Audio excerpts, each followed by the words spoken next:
January, you lied. Here's the truth. January told you this was going to be your year. It lied. Not because change is impossible. It's not. But the version of change January sold you was never real. A new number on a calendar doesn't rewire a habit. A countdown at midnight doesn't build discipline. Somewhere between the fireworks and the first Monday of the month, most people figure that out the hard way. So let's talk about why January makes a promise it can't keep. What actually happens to resolutions in the weeks after they're made, and what real change looks like once you stop waiting for a date to hand it to you. Here's the first thing nobody tells you in December. The excitement you feel on January 1st isn't motivation. It's relief. Relief that the old year's over, that you get a clean page. That relief feels like fuel, but it burns off fast because it was never tied to a system, just a feeling. And feelings don't build lives. Systems do. A new year doesn't make a new person. A new day does. The numbers on this are almost boringly consistent. Pew Research has found that roughly 3 in 10 Americans make a resolution. Over 100 million people, all deciding on the same night that this is finally the year. Young adults lead the charge, with close to half of people in their 20s making one before the ball drops. And of everyone who does, only about 9% are still keeping it by year's end. 9% succeed. That means January doesn't just quietly fail a few unlucky people. It fails almost everyone who trusts it, and it doesn't take long to unravel. Strava looked at actual behavior, not what people said they'd do, but what they did, and found a specific day when most people had already quit. January 12th. They call it Quitter's Day. 12 days is the average lifespan of a resolution before real life shows up and asks it a question it can't answer. By the end of February, it's worse. Several behavioral studies put the dropout rate near 80% by then. 4 out of 5 people who stood in front of a mirror on New Year's Eve and made themselves a promise have already broken it before winter's over. The calendar didn't fail you. The plan did. You were never lazy or weak. You were handed a method built to fail, and nobody warned you. Because that method sells great in December, and nobody's checking the results in March. Here's the second lie hiding inside the first. January convinces you that motivation is the missing ingredient. It isn't. A 2023 Forbes health poll asked people how long their resolutions actually lasted. Only about 8% made it a full month. Around 22% made it 2. Another 22% made it 3. By month 4, most had already let go. Just 1% of everyone surveyed kept their resolution the whole year. 1% made it to the finish line. Not because they wanted it more, but because wanting was never the actual problem. A new year doesn't make a new person. A new day does. Here's why. Motivation is a mood. It rises when you're inspired and drops when you're tired. And January is built entirely on a mood, the fresh page, the emotional high of a new beginning. But moods lie. They tell you today you're capable of anything, then tell you 3 weeks later, on some ordinary Tuesday, that none of it matters. If your plan only works when you feel ready, you don't have a plan. You have a mood with a deadline. The people who actually change don't wait to feel ready. They build something that works whether they feel ready or not. Look at what people actually resolve to do. Research from Drive Research shows close to 80% of resolutions involve some form of physical health. Weight, exercise, eating, sleep. These aren't shallow goals. People genuinely want to feel stronger and more alive in their own bodies. The want is real. So if the want is real and the outcome still fails at this rate, the want was never the problem. The machinery underneath it was. The calendar didn't fail you. The plan did. Here's the third lie, maybe the deepest one. January insists this has to be the year everything changes at once. New body, new income, new relationship, new habits, a whole new you, delivered by February. That same Drive Research data found something quieter underneath it all. Over 60% of people who make a resolution admit they feel pressured into making one at all. Not called to it, pressured. And a goal you didn't actually choose has no roots. The first hard week yanks it straight out of the ground. That's why so many resolutions read like a checklist instead of a life. Lose the weight. Get the promotion. Save the money. Fix the relationship. Wake up early. Read more. Drink less. 10 promises stacked on the same Thursday, all competing for the same 24 hours you had yesterday. A new day does what a new year can't. It only asks you to carry one decision forward, not 10. Here's what almost nobody says about the people who actually turn their lives around. It rarely starts in January. A 2026 Headway survey found nearly 44% of people admit they never follow through on their resolutions. And when asked why, the top answers weren't about ambition.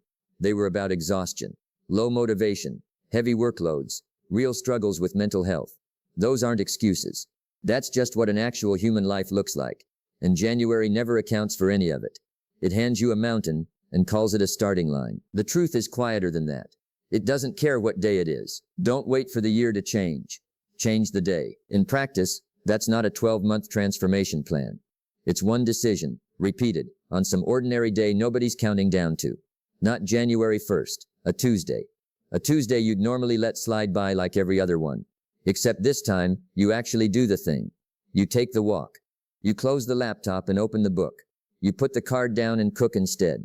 Nobody's watching. There are no fireworks. And that's exactly why it works. Because it was never about the spectacle. It was about the decision made with no audience at all. Picture two people, years apart. One waits every January for a new identity to be handed to them. And every February they're standing there a little more tired, a little more disappointed, waiting again for next year to fix what this one couldn't.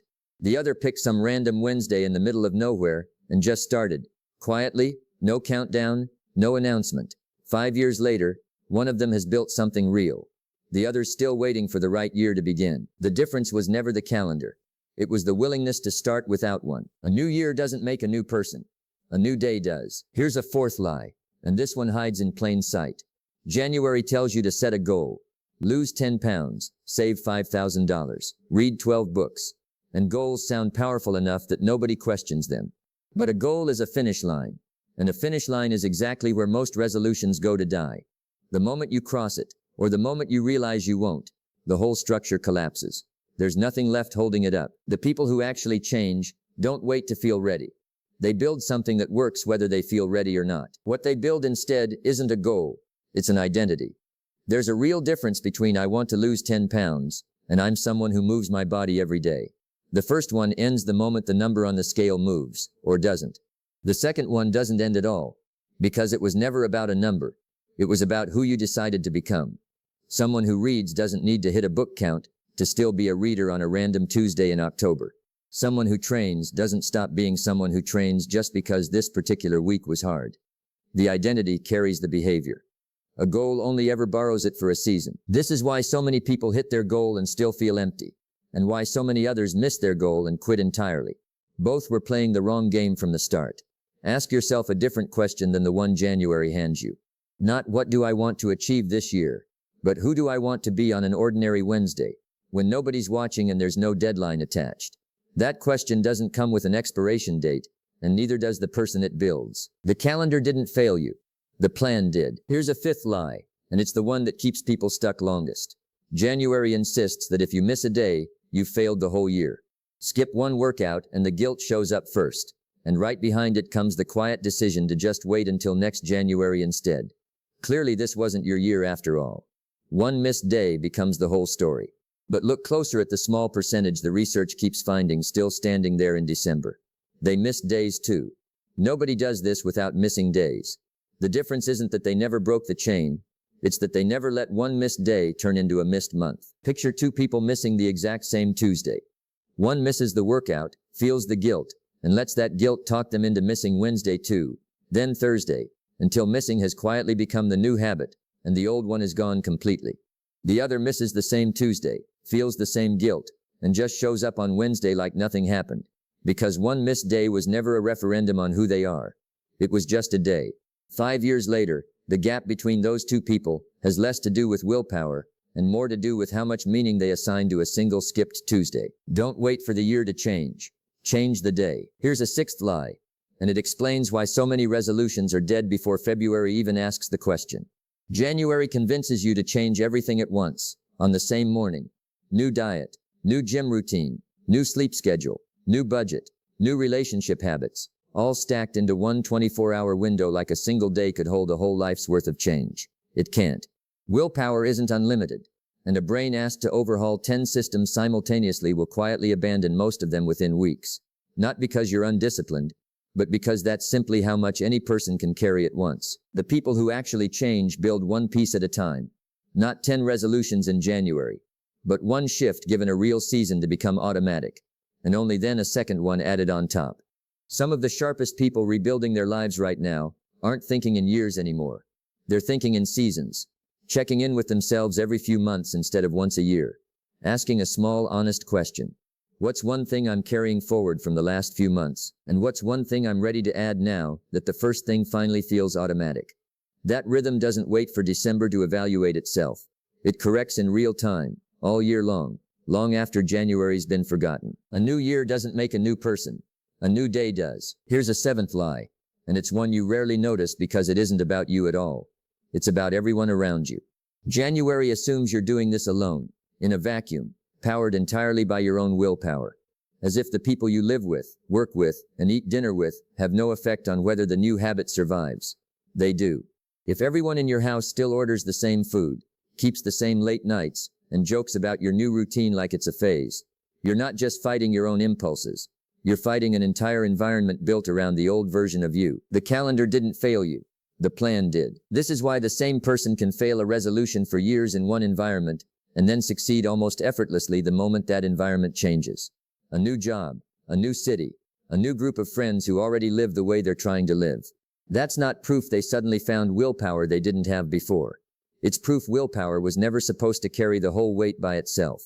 You don't need to overhaul your entire social life overnight. You just need to notice, honestly, which parts of your environment are quietly pulling you back toward the old pattern, and change what you can, even in small ways. Keep the tempting food out of the house, instead of relying on saying no to it every night. Tell one person what you're actually trying to do, so the goal isn't a secret you're protecting alone. Environment does a portion of the work motivation can never do by itself. A new day does what a new year can't. It only asks you to carry one decision forward, not 10. Here's an eighth lie, and it's the quietest one of all. January makes you believe the people who finally changed their lives did it because something dramatic happened to them. A health scare, a breakup, a rock-bottom moment loud enough to force change. Sometimes that's true. But for most people still standing there years later, still doing the thing, the real story is far less cinematic. There was no single dramatic morning. There was just a Tuesday like any other, where they did the small thing instead of skipping it, and then another Tuesday after that, until enough ordinary Tuesdays had stacked up that the whole shape of their life had quietly shifted, with no single moment you could point to and call the turning point. Picture two people again. One is still waiting for their rock-bottom moment, their dramatic wake-up call, treating every ordinary day as too small to matter, holding out for the big cinematic morning that finally makes change feel urgent enough to stick. The other stopped waiting for the dramatic version of their story, and just started on an unremarkable Tuesday instead, with no urgency and no crisis, simply deciding the small version of starting was enough. Years later, the first person is often still waiting for a moment that never arrives loudly enough. The second has already built the life the first is still waiting for permission to start. Don't wait for the year to change. Change the day. Here's a ninth lie, and it might cost people the most time. January treats setbacks as proof. You miss a week, and instead of treating it as one bad week inside a much longer stretch, it becomes evidence. Proof you were never really cut out for this. Proof the old version of you was the true version all along. That single interpretation, one bad week means it was never going to work, has quietly ended more resolutions than any missed workout ever could, because it isn't really about the setback. It's about the story you decide to tell yourself about it. The calendar didn't fail you. The plan did. Here's a more useful way to read a bad week. It isn't proof of anything except that it was a bad week. People who've been doing this a long time expect bad weeks the way they expect bad weather. Not as a sign to cancel the whole season. Just something to plan around. They don't ask, does this setback mean I should quit? They ask a smaller, more useful question. What does next Tuesday look like? That question keeps the story open. The other one closes it permanently, based on a single week that was never meant to represent the whole picture. A new year doesn't make a new person. A new day does. Here's a 10th lie, and it's the one hiding underneath every other one on this list. January tells you the goal is the point. Lose the weight, hit the number, finish the year different than you started it. But look again at those earlier numbers. The ones showing almost everyone who starts in January has quietly stopped by spring. And ask what those people actually lost when they gave up. Not the 10 pounds, not the savings account. What they lost was the version of themselves that shows up consistently. The person who does the thing regardless of whether this particular week feels inspired. That version of a person is worth more than any single outcome January ever dangled in front of you. Because that version of a person can build 100 different outcomes over the years that follow. The outcome was never really the point. Consistency was the point. and the outcome was just what consistency happened to leave behind. The people who actually change build something that works whether they feel ready or not. And at some point, without noticing exactly when, being that kind of person becomes the reward, worth more than whatever the original goal even was. Don't wait for the year to change. Change the day. Here's an 11th lie, and it's the one that keeps the whole cycle running year after year. January convinces you that this year's plan is finally the right one. The one that'll work where all the others didn't, as long as you commit hard enough on day one. So people spend December building the perfect system, the perfect app, the perfect meal plan, the perfect schedule, color-coded and laminated in their head before they've lived a single day of it. All that planning feels like progress, because it's productive and exciting, and looks like discipline from the outside. But a plan built entirely in theory, before it's touched real life, is still just a guess. You don't know which parts will hold up until you're 3 weeks in, tired, busy, and slightly less inspired than you were on New Year's Eve. The calendar didn't fail you. The plan did. This is why the people who actually stick with something rarely started with the perfect version of it. They started with a rough version, watched what broke under real pressure, a real week, a real job, real tiredness, and adjusted from there. The plan wasn't a finished product on day one. It was a first draft, meant to be edited. January sells the opposite idea, that the plan should already be complete before you begin. And that belief is exactly why so many people spend more time designing their resolution than actually living inside it. And why the design always looks better than the 12th of January ever does. A new year doesn't make a new person. A new day does. Here's a 12th lie, and it might be the most personal one. January tells you that once you fall behind everyone who seems to already be doing better, gone quiet, gone consistent, already living the life you're still trying to build, you've somehow missed your window. That comparison shows up fast, usually within the first 2 weeks, scrolling past someone who looks 3 years ahead of where you are, turning a private decision into a public race you feel like you've already lost. But nobody else's Tuesday has anything to do with yours. The person who looks 3 years ahead spent 3 years doing exactly what's described here. One ordinary day repeated past the point where it stopped feeling new. The only real difference between you and them is time you haven't spent yet, not time you've already lost. Picture two people again. One sees someone further ahead, and quietly decides the gap is already too wide to close, so why bother starting at all? And that thought alone becomes the reason they never begin. The other sees the same gap, and understands it for what it is. Evidence the gap is closable, because someone just like them closed it first. 5 years later, the second person has their own version of that distance behind them, and somewhere, someone else is looking at their life the exact same way they once looked at somebody else's. Don't wait for the year to change. Change the day. Here's the truth January was never going to tell you, because it doesn't sell as well as the fresh start story does. Change isn't an event. It's not a switch you flip at midnight, not a doorway you walk through once and come out different on the other side. It's a rhythm, the same small decision, made again and again, long after the excitement has worn off, long after anyone's paying attention, long after it stops feeling new. You don't need 90% of your life to change overnight. You need 1% of it to change today. And again tomorrow. That 1% compounds in a way January can never explain. Because January is one day pretending to be a whole year. And 1%, repeated daily, actually adds up to 1. The calendar didn't fail you. The plan did. So here's what to actually do with all this. Stop waiting for a symbolic date to give you permission to become who you already want to be. Pick one thing. Not 10. 1. Something almost embarrassingly small. 10 minutes of movement. 1 page of a book. 1 honest conversation you've been avoiding. Do it today, on a day with no significance attached to it whatsoever, and do it again tomorrow. Let the doing be the only ceremony it gets. You won't feel different tomorrow. You might not feel different in a month. But somewhere past the point where January's promises always broke, past day 12, past the 4-month mark where most people have already let go, you'll still be there, doing the one small thing. That's the whole secret. Not intensity, not inspiration. Just continuing on days nobody's counting. Don't wait for the year to change. Change the day. January was never lying about wanting something better for you. It just told you the wrong story about how better actually arrives. It comes slowly, on days with no name attached, built by someone who stopped needing a calendar to tell them it was time to begin. So let this be the year, if you want it to be. Just know it was never really about the year. It was about today, and tomorrow, and every ordinary day after that, where nobody's watching, and the only fireworks are the ones you light for yourself by simply showing up again.